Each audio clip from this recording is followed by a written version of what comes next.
सभी सनातनियों को मेरा प्यार भरा राधे राधे। जितने भी सनातनी इस वीडियो को देख रहे हैं पूरा ध्यान से सुने। इस वीडियो में जब आप अष्टमी पूजन कर रहे होंगे या नवमी पूजन, कई घरों में अष्टमी पूजन होता है, कई नवमी पूजन करते हैं और देवी कन्याओं को जिमाते हैं। ये वीडियो कन्याओं के भोजन कराने से पहले हम सबको सुन लेनी चाहिए। जिन जिन घरों में कन्या पूजन होता है, अगर विधान से कन्या पूजन हो जाए और उनकी सेवा सत्कार ढंग से हो जाए तो हमको बहुत कुछ प्राप्त हो सकता है। वेद व्यास जी महाराज ने ऐसा लिखा है कि अगर कन्या पूजन, कन्या कितनी आयु की होनी चाहिए, तो 5 साल से लेकर 7 साल या 8 साल, लास्ट 8 साल तक की कन्याओं का पूजन होना चाहिए, भोजन होना चाहिए और निष्ठा पूरी होनी चाहिए।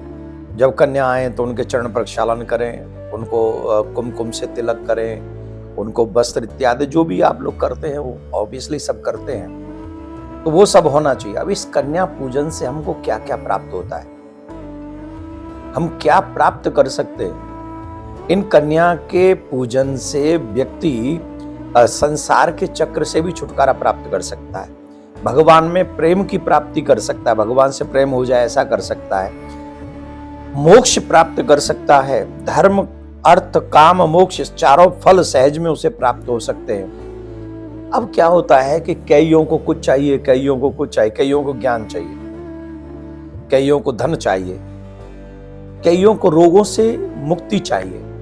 हमारे यहाँ 4 वर्ण हैं, ब्राह्मण, क्षत्रिय, वैश्य और चतुर्थ वर्ग। इन चारों वर्ग की कन्याओं का पूजन करने का विधान है हमारे सनातन।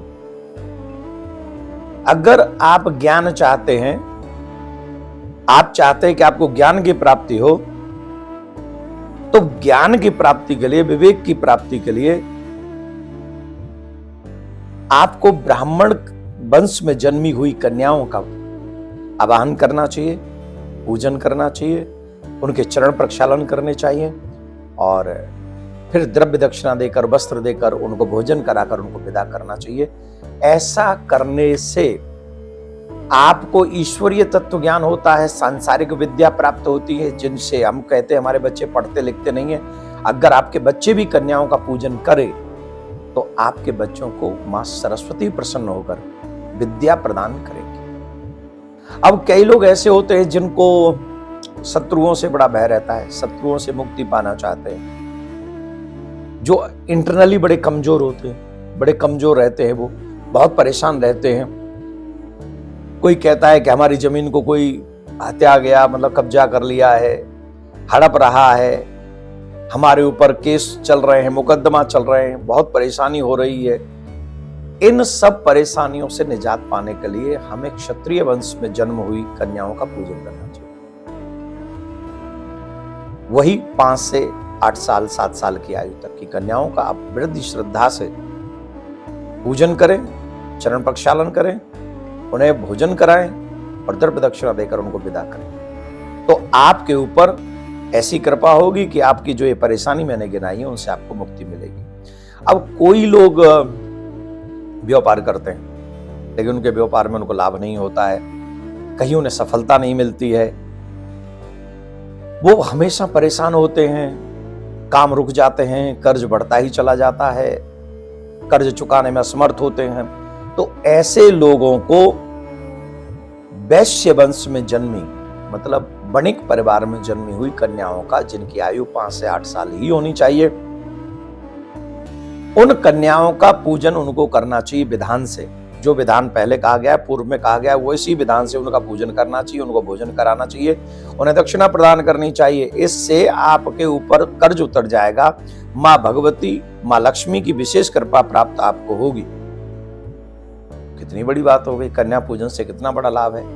चतुर्थ बात अगर हम कहें, शरीर में आदि है, व्याधि है, रोग लगे हुए हैं, घुटनों में दर्द है, शरीर में परेशानी है, तकलीफ होती है, ठीक से हम काम नहीं कर पाते हैं, सुख नहीं आते हैं, परिवार में दुख और कलेश बना रहता है, तो इन सब की निवृत्ति के लिए चतुर्थ वर्ग की कन्या आयु वही होनी चाहिए, उनका भी विधि विधान से श्रद्धा पूर्वक आदर होना चाहिए, पूजन होना चाहिए।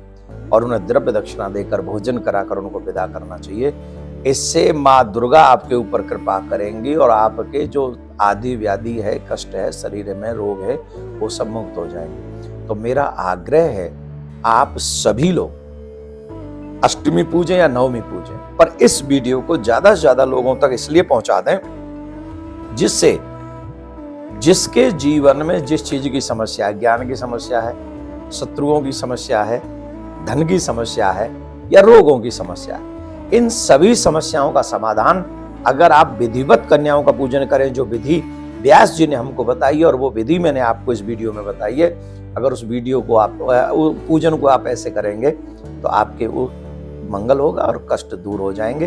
तो इस वीडियो को हम इसलिए पहले भेज रहे हैं जिससे आप ज्यादा से ज्यादा उसी क्रम से उनको निमंत्रण दे सके, उनका पूजन कर सके। धन्यवाद। राधे राधे।